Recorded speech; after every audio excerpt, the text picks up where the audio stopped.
Good evening, I'm Shameka Neely. Domestic violence and rape between intimate partners are on the rise in Indiana. According to new figures out from the Centers for Disease Control and Prevention, figures show that 1 million Hoosier women, or 40% of the state population, has experienced rape or domestic violence in their lifetime.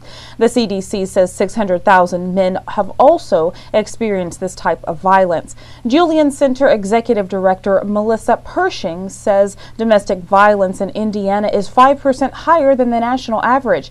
The true tragedy, she says, is the denial that often follows reporting these figures.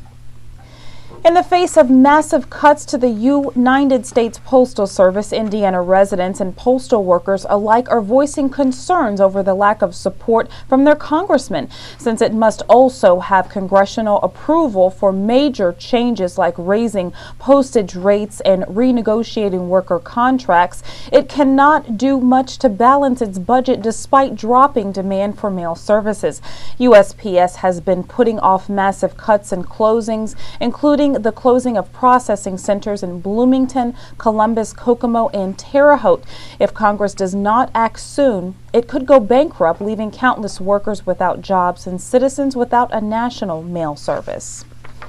In its second year of shooting off fireworks to deter crows, Terre Haute's Crow Committee is seeing the birds adapt to the city changing its strategies for deterrence. Mayor Duke Bennett says the fireworks were very successful when they first started in 2010, but the new problem spots have sprung up. The mayor says the city has begun employing low-power lasers to shine beams of light on the crows to annoy them enough to move from their perches. The city will continue using a variety of scare tactics for the immediate future, adding the city is spending about $15,000 a year fighting the birds. An Indiana state senator is pushing to eliminate the state's inheritance tax. The inheritance tax is levied on people who inherit money or property. Spouses or charitable organizations are exempt in Indiana. But Columbia City Republican Senator Jim Banks wants to do away with the tax entirely. Over the last 5 years, Indiana has received an average of nearly $170 million in inheritance tax revenue.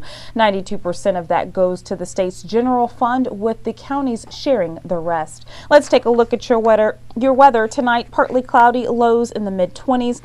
Tomorrow, partly cloudy, highs in the upper 30s. Tomorrow night, mostly clear, lows in the upper 20s. And on Sunday, it's going to be sunny, highs in the lower 40s, lows in the lower 30s.